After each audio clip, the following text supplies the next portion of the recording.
श्री महाप्रज्ञ गुरुवे नमः। ओम श्री महाप्रज्ञ गुरुवे नमः। अहिंसा यात्रा अच्छा लगता है सबको शब्द भी, क्योंकि हिंसा से आदमी दुखी हो रहा है, इसलिए अहिंसा शब्द बहुत अच्छा लगता है। पर हिंसा और अहिंसा को समझना जरूरी है। किसी को मारना हिंसा है, सब लोग जानते हैं। किसी को मत मारो अहिंसा है, यह भी सब लोग जानते हैं। एक बच्चे ने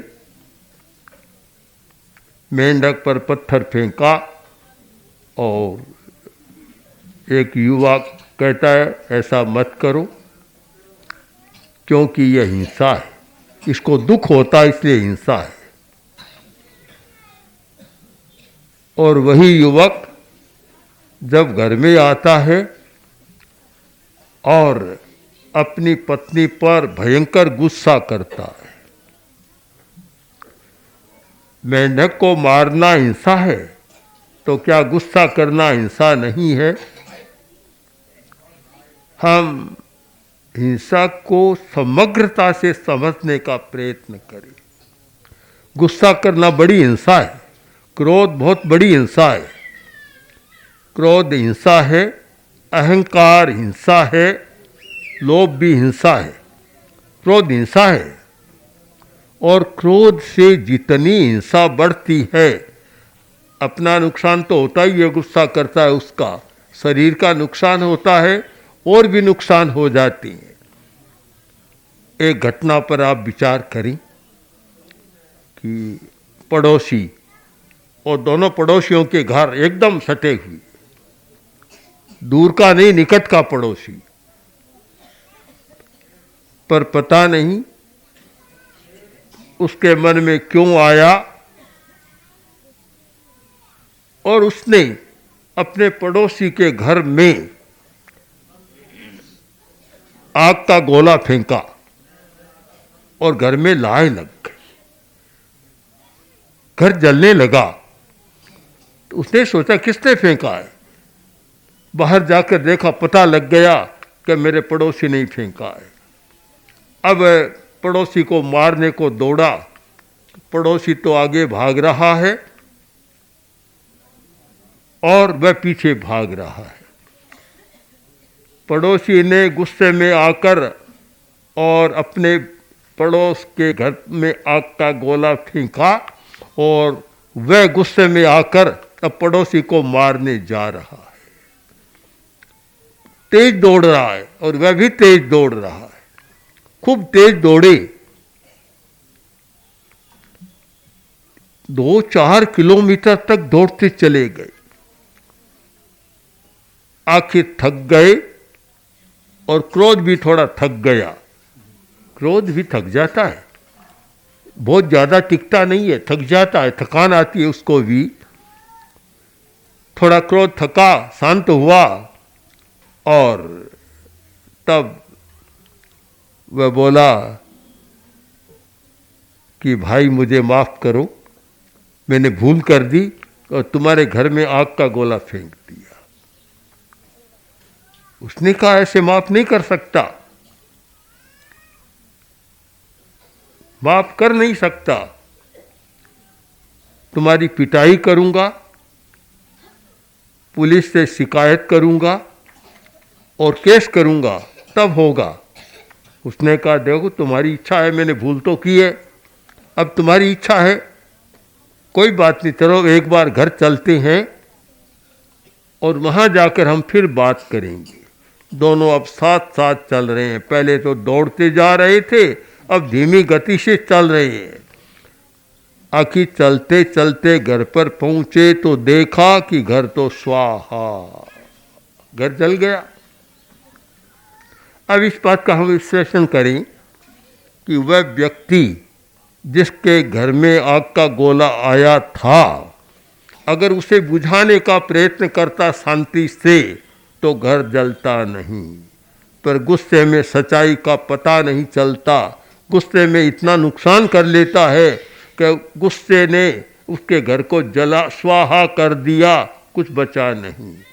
अगर उस समय गुस्सा नहीं करता और शांत रहता और शांत रहकर और आग को बुझाने का प्रयत्न करता तो घर बच जाता। किंतु क्रोध की आग इतनी प्रबल है कि वह आग भी उसके सामने छोटी पड़ जाती है। तो क्रोध भी हिंसा है, अहंकार भी हिंसा है। एक आचार्य ने, एक जैन आचार्य ने बहुत सुंदर लिखा है कि माणी विश्व सब्बस्य, एक वाक्य इतना सुंदर है, माणी विश्व सब्बस्य, अभिमानी आदमी सबके लिए अप्रिय बन जाता है। व्यक्ति दूसरे से प्रेम करता है पर उससे करता है जो विनम्र होता है, अहंकारी होता है, उससे कोई प्रेम नहीं करता, अप्रिय बन जाता है। लोग भी कहते हैं उससे बात मत करो, क्या बात करे, वह तो अहंकार में रहता है। और मारवाड़ी की भाषा में, राजस्थानी भाषा में कहे तो किससे क्या बात करना, उसका मुंह तो टोडिये की तरह ऊपर ही रहे। कहावत है ना एक कि टोडिये की तरह ऊँचो मुँह रहे वीर, तो उसका मुंह तो ऊपर रहता है, नीचे देखता ही नहीं, उससे क्या बात करना है।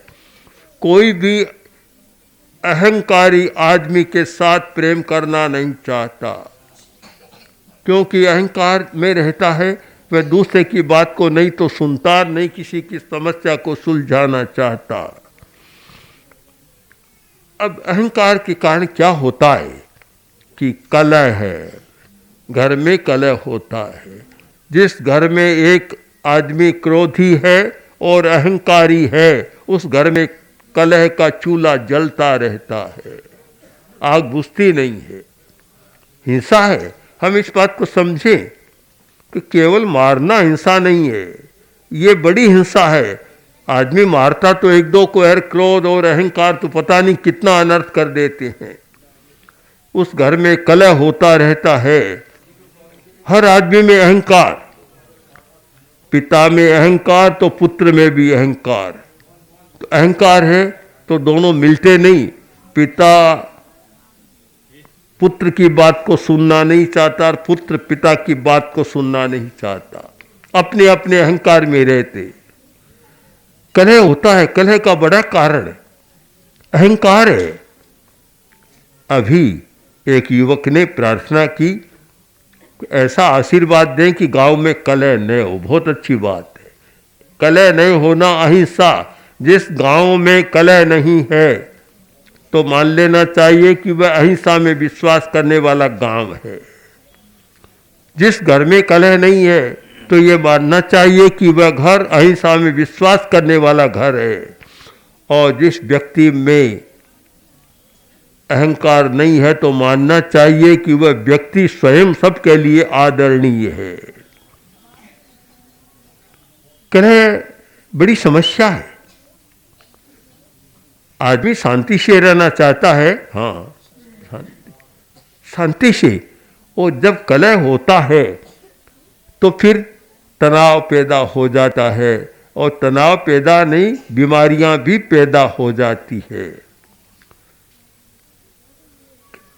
कलह न हो यह तभी संभव है जब अहिंसा का प्रशिक्षण लें और क्रोध और अहंकार दोनों को विलय करना सीखें। इन दोनों का, क्रोध शांत, अहंकार शांत, तब तो झगड़ा नहीं होगा, कलह नहीं होगा। जब क्रोध प्रबल है, गुरु ने शिष्य से कहा कि जाओ अमुक श्रेष्ठी के घर जाओ और अमुक चीज ले आओ। शिष्य कहता है, अहंकारी था कि मैं दिखता हूं क्या तुमको, और दूसरे शिष्य हैं उनको को बस एक लड़ाई का कारण बन जाता है। सास बहू से कहे कि तुम यह काम करो, कि बहू चार है, मैं अकेली नहीं हूं, मुझे बार बार कहते हो, दूसरों को क्यों नहीं कहते, कलह हो जाता है। अहंकार के कारण कलह बहुत होता है। क्रोध के कारण होता है तो अहंकार के कारण और ज्यादा कलह होता है, क्योंकि अहंकारी आदमी दूसरे की बात को सुनना नहीं चाहता, मानना नहीं चाहता, और वह अपने आप को इतना बड़ा मानता है कि बस मैं सोचता हूं वही सही है, मैं कहता हूं वही सही है, और मैं करता हूं वही सही है। बस अपनी बात को सही ठहराता है, दूसरे की बात को, दूसरे के काम को पसंद नहीं करता। अहंकार बड़ी बीमारी है। एक डॉक्टर से पूछो तो बीमारी का नाम बता देगा कि बुखार एक बीमारी है, पीलिया बीमारी है, जुकाम बीमारी है, बीमारी के 150 नाम बता देगा। उस डॉक्टर से पूछो कि महाशय अहंकार भी कोई बीमारी है क्या? कि नहीं, कोई बीमारी नहीं। अहंकार क्या बीमारी है? अहंकार तो मनुष्य का एक स्वभाव होता है, मनुष्य में होता है। अहंकार की बीमारी के बारे में डॉक्टर नहीं बताएगा। एक मनश्चिकित्सक से पूछो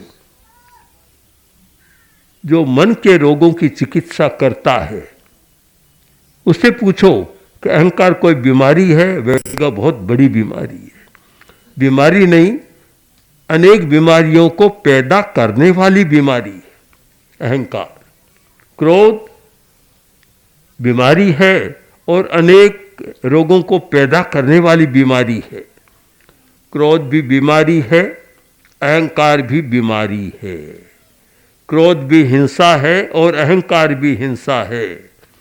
और यह निश्चित माने कि जहाँ हिंसा है वहाँ आदमी भय मुक्त जीवन नहीं जी सकता, अभय होकर नहीं जी सकता।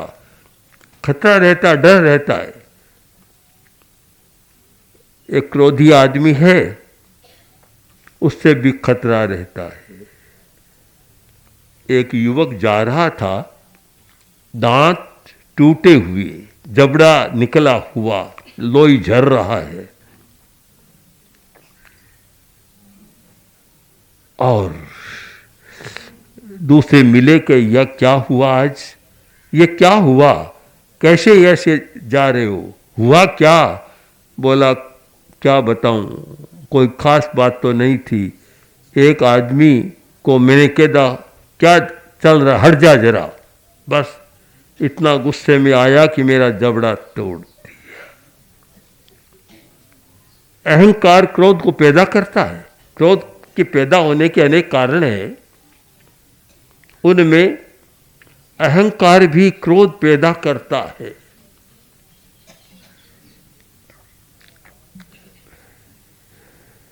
इतना सा कहा कि जरा हट जाओ। अहंकारी आदमी था, गुस्से में आया और जबड़ा तोड़ दिया। क्रोध हिंसा, अहंकार हिंसा। और इसको आप और सीधा समझना चाहें तो परिवारों में, संस्थाओं में पैदा करने वाले ये दो तत्व ज़्यादा है। क्रोध लड़ाई कराता है, घरों में नहीं पर संस्थाओं में भी लड़ाई कराता है। अहंकार भी लड़ाई कराता है। एक अध्यक्ष बन गया, अब वह दूसरों की बात सुनना नहीं चाहता, अप्रिय हो गया, और सब प्रयत्न करते हैं कि इसको हटाओ, हटाने का प्रयत्न करो। बड़े बड़े स्थानों पर उसके विरोध में अभियान करते हैं,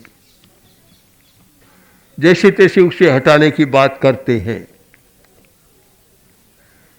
संस्था का अध्यक्ष बन गया या घर का मुखिया बन गया अहंकारी ज़्यादा है तो परिवार के लोग भी चाहते हैं ये काम से हट जाए तो अच्छा है। मूल हिंसा की जड़ को समझने का प्रयत्न करें कि ये जो कलह होता है, लड़ाई झगड़ा होता है, ये केवल बाहर के कारणों से ही नहीं होता, इसके भीतर के कारण है।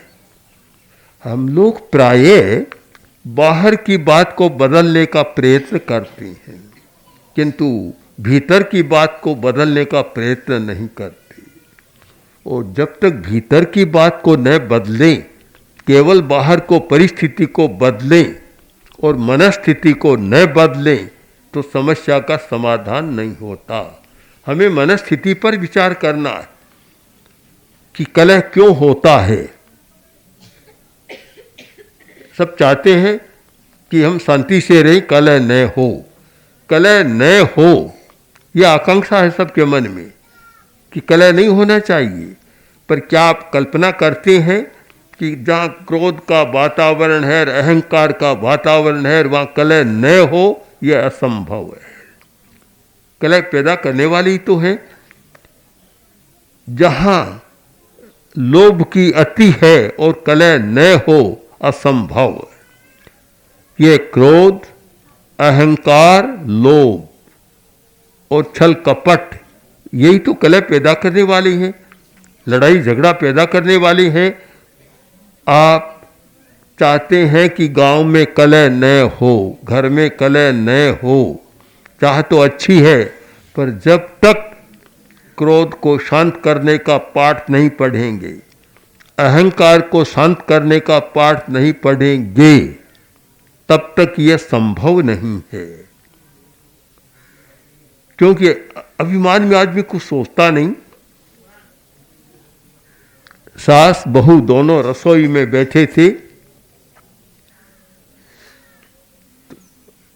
प्रयोजनवश बहू रसोई से बाहर जाने लगी और बीच में घृत पात्र, घिलोड़ी कहते हैं मारवाड़ी में, घृत पात्र पड़ा था, पैर की ठोकर लगी और घी ढुल गया नीचे। सास बड़ी अहंकारी थी, बोली अंधी है, देखकर नहीं चलती। कैसे चली, कितना नुकसान कर दिया। बहू ने सुन लिया और सुना ही नहीं, वह भी लड़ाई के मूड में आ गई, कलह शुरू हो गया।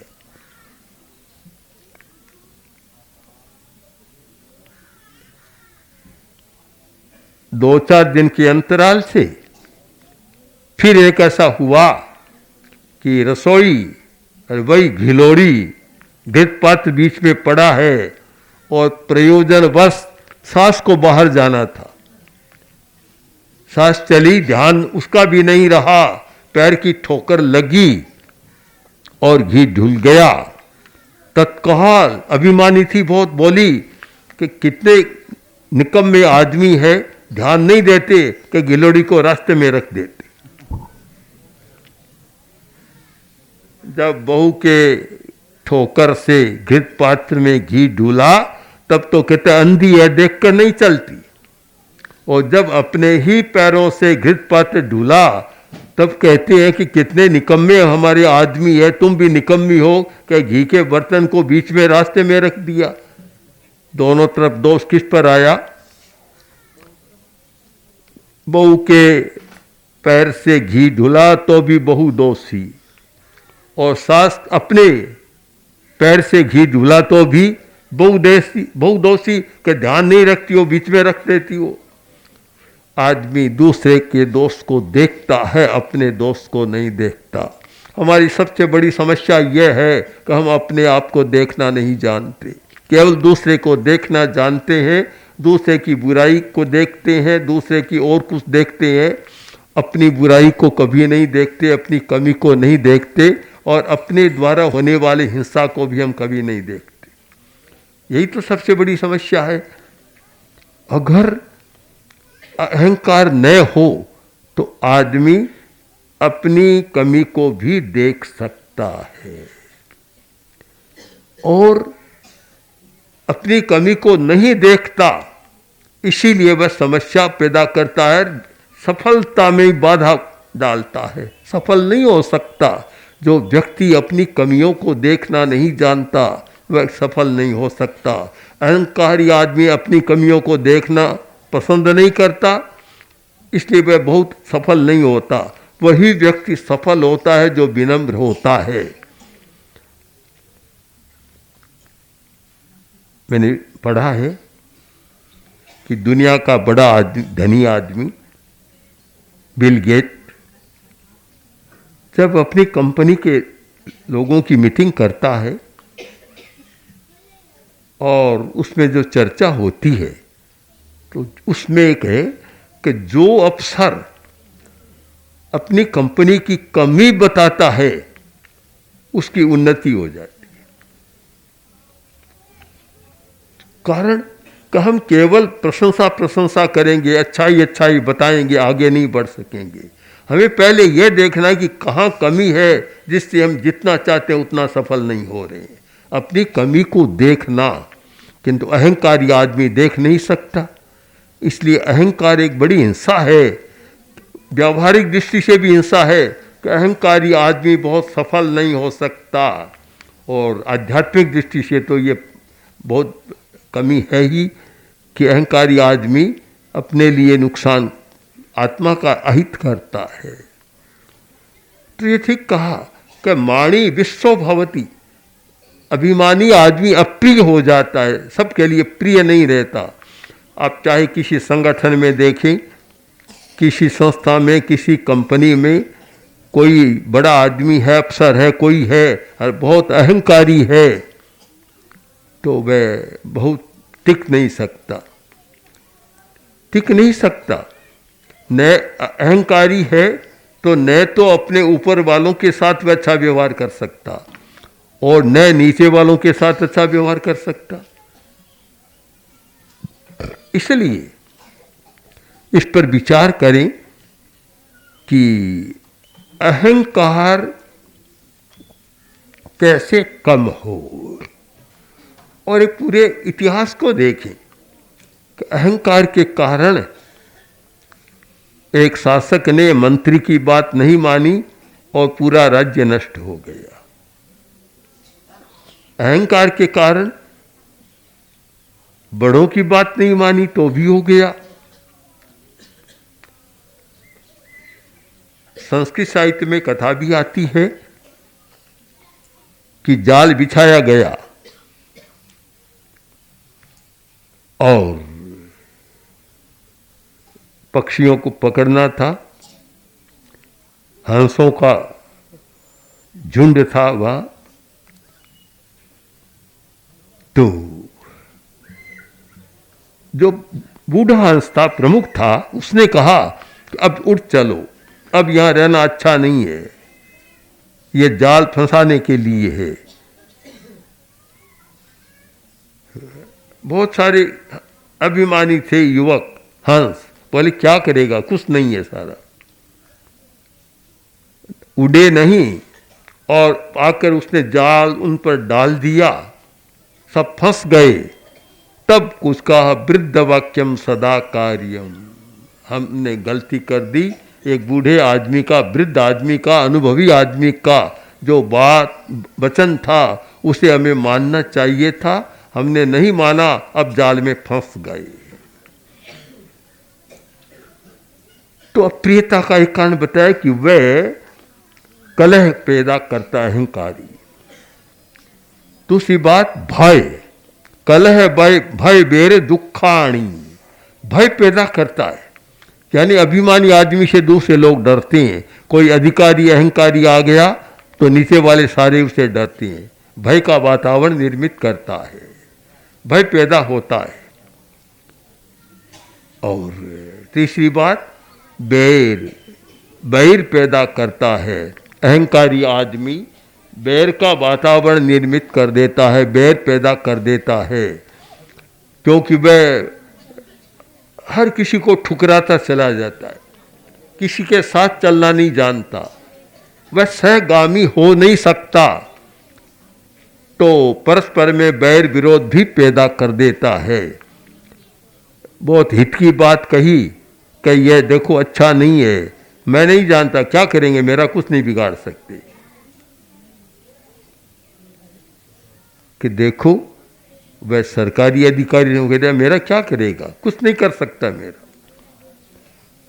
वह बैर में रहता है और असफल भी हो जाता है, दुखानी और दुखी बन जाता है, दुख पैदा कर लेता है।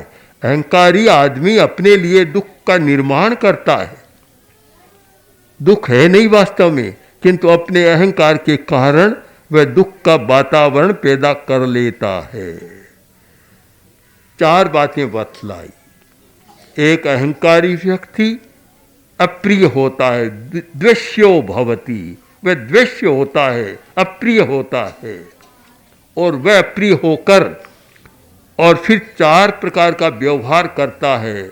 कलह का व्यवहार, भय का व्यवहार,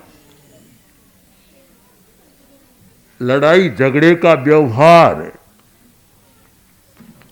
और विरोध का व्यवहार और दुख का व्यवहार सृजन करता है। इन चारों को वह सृजन करने वाला होता है, निर्माण करता है। मैं सोचता हूं कि दुनिया में हम मानते हैं कि दुख बहुत है, पर मैंने जहां तक समझने का प्रयत्न किया दुख ज्यादा नहीं है। दुख तो आदमी पैदा करता है, जानबूझकर पैदा आदमी कर रहा है। वास्तव में है कहाँ? सड़क पर चलते हैं, इधर पेड़, इधर और कुछ, सारा का सारा कोई लड़ाई झगड़ा नहीं देखा। सब अपने अपने स्थान पर अपने खड़े हैं, कोई दुखी नहीं है। आदमी दुखी बना देता है। जब हिंसा की चेतना जागती है तब आदमी दुख पैदा करता है। आप इस धारणा को स्पष्ट करें। हिंसा अहिंसा के बारे में बहुत गहराई से समझने, जाने और देखने की जरूरत है कि क्रोध की चेतना हिंसा है, अहंकार की चेतना हिंसा है, माया कपट की चेतना हिंसा है और लोभ की चेतना हिंसा है। अब साधारण हिंसा तो आदमी छोड़ नहीं सकता। सामान्य गुस्सा करता है, यह तो बहुत कठिन बात है छोड़ दे कैसा, क्योंकि यह बीच का कसाई तो आदमी छोड़ नहीं पाता। कोई बड़ा साधक ही छोड़ सकता है, किंतु जब तीव्र कसाय क्रोध होता है तो वह बड़ी हिंसा पैदा कर देता है। तीव्र अहंकार भी बड़ी हिंसा पैदा करता है कि बात सुनी नहीं, ध्यान नहीं दिया और कुछ हो गया, माना नहीं। ऐसे अनेक राजाओं की, शासकों की घटना है कि दूसरों की सलाह नहीं मानी और राज्य का अहित कर दिया। परिवारों में भी ऐसा ही होता है, मानते नहीं है, अहित हो जाता है। तो ये सारी हिंसा है। आप अहिंसा यात्रा को इस अर्थ में समझें कि हमें परिवार में शांति से जीना है, गांव में शांति से जीना है। तो शांति से कब जी सकेंगे? कि जिस गांव में कलह नहीं है, जिस परिवार में कलह नहीं है, तब शांति से जी सकेंगे। जिस गांव और परिवार में भय का वातावरण नहीं है तो आप शांति से जी सकेंगे। जिस गांव और परिवार में परस्पर विरोधी वातावरण नहीं है तो आप शांति से जी सकेंगे। और जिस परिवार और गांव में दुख पैदा करने वाला तत्व नहीं है तो आप शांति से जी सकेंगे। अब विचार करें तो यह होगा कि जहां क्रोध अधिक है, क्रोध की अधिकता, अहंकार की अधिकता, वह परिवार और वह गांव शांति से नहीं जी सकता। अशांति पैदा करने वाले तो ये हैं।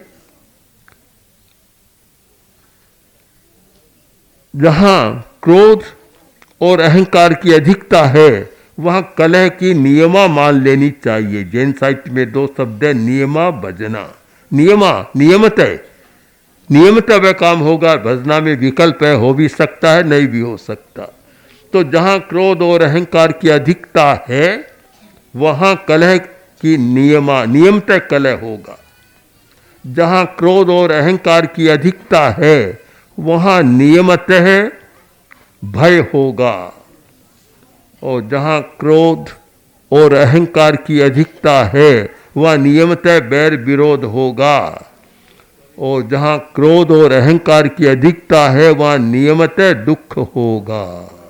ये अहिंसा का एक महान सूत्र है। इस अहिंसा के सूत्र को पकड़ें।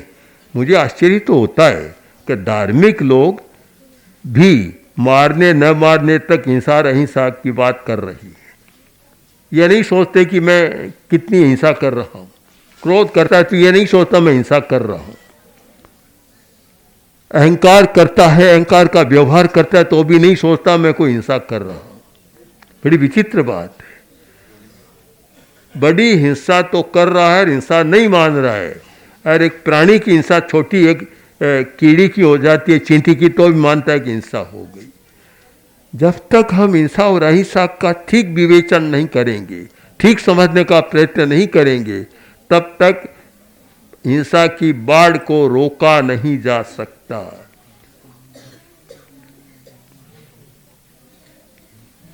मैंने पढ़ा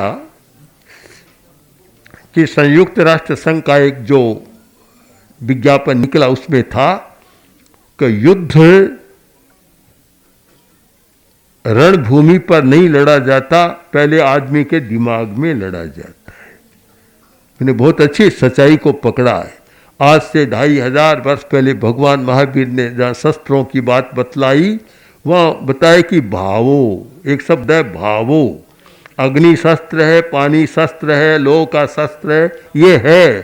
तो एक शस्त्र है भाव, मनुष्य के भीतर का भाव, इमोशन, भाव, वह बड़ा सबसे बड़ा शस्त्र है। शस्त्र बनाने का भाव है तभी तो आदमी शस्त्र बनाता है। तो शस्त्र भाव तो 2 नंबर का हो गया। 1 नंबर का शस्त्र तो मनुष्य का मस्तिष्क है, वह 1 नंबर का है। और तो सब द्रव्य शस्त्र है और भाव शस्त्र है मनुष्य का मस्तिष्क। हम केवल निशस्त्रीकरण की बात कर संतोष न माने। जब तक मनुष्य के मस्तिष्क का निशस्त्रीकरण नहीं होगा तब तक कहीं भी निशस्त्रीकरण आगे नहीं बढ़ सकेगा। इसलिए आवश्यक है कि हम हिंसा, अहिंसा, कलह, भय, वैर, दुख, इन सब को केवल बाह्य जगत में ही न देखें, अपने अंतर जगत में भी देखने का अभ्यास करें।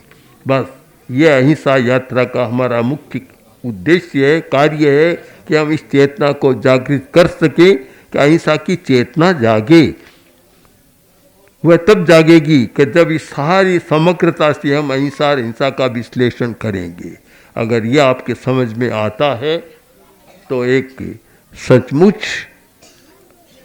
जो हजारों वर्ष पहले भगवान महावीर ने, अनेक आचार्यों ने जो अहिंसा के मर्म की बात कही थी, सूक्ष्म बात, उसको तो हम छोड़ देते हैं, केवल स्थूल बात पर अटक जाते हैं। स्थूल बात पर एक कोई प्राणी थोड़ा सा मर जाता है तो मन में खेद होता है और एक भाई का गला काटने में कोई चिंता भी नहीं होती। कहीं होता ही नहीं कि कुछ मैंने कर दिया है सारा। ये एक जो भ्रांति है, इस भ्रांति का निराकरण होना चाहिए कि अहिंसा के बिना शांति से नहीं जिया जा सकता और अहिंसा की चेतना तब तक नहीं जागती जब तक आदमी में यह राग और द्वेष, क्रोध और अहंकार प्रबल है, चेतना जाग नहीं सकती। इसलिए हम मूल बीमारी का इलाज करें, बीमारी के ऊपर के लक्षणों का इलाज न करें। होम्योपैथी में बहुत अच्छी इस बात को पकड़ा कि ये जर्म, वायरस, ये बीमारी के मूल नहीं है, इनको पकड़ने से नहीं होगा, कहाँ रखेंगे, दुनिया भरी पड़ी है। जो बीमारी पैदा करने वाली मनस्थिति है, मनोवृत्ति है, और जहाँ ये बीमारियाँ पैदा हो रही है उसका हम इलाज करें, तो मानता हूँ कि बहुत अच्छी बात पकड़ी है चिकित्सा के क्षेत्र में।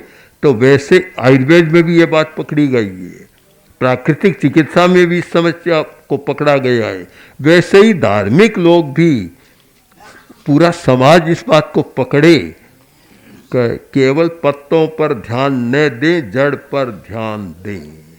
जो समस्या की जड़ है और उस पर ध्यान दें तो हम समाधान कर सकते हैं और हिंसा की बाढ़ को रोक सकते हैं और अपने आप को बदल सकते हैं। अब स्वयं, परिवार, गांव सब एक शांति के साथ अपनी जीवन यात्रा चला सकते हैं। ओम आर